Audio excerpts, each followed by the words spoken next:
Ang mabuting balita ng Panginoon, ayon sa aklat ni Isaias,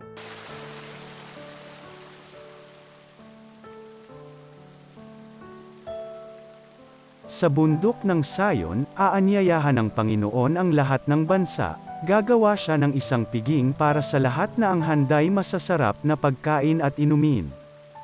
Sa bundok ding ito'y papawiin niya ang kalungkutang naghahari sa lahat ng bansa.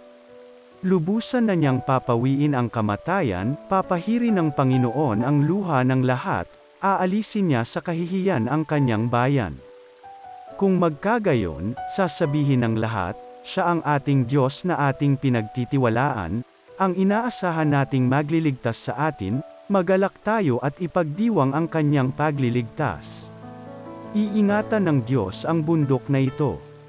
Ang mabuting balita ng Panginoon.